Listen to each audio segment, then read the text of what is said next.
Minnesota. This doesn't imply that Minnesota, you know, any kind of approval by Minnesota or statement of quality. It's just a technical process, sort of, is basically what their little disclaimer says.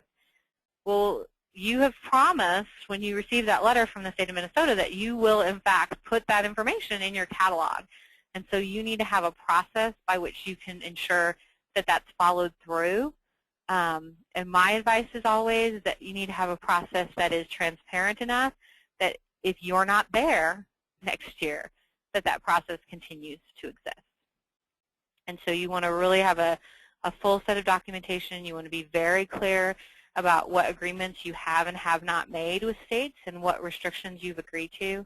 And you want to have that clearly articulated to as many people as you possibly can in a way that's going to follow you through afterwards. And then you also want to have a system that allows you to follow up. So the vast majority of states, if you are authorized, you are only authorized for a single year. Some states have a 2 or 3 year window, but most states it's a year.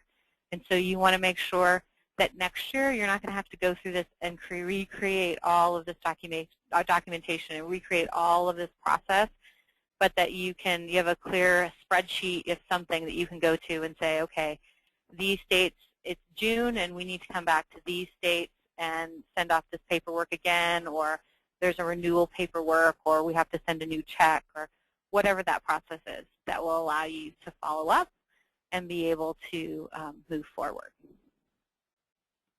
And so, Jared? Yes, ma'am.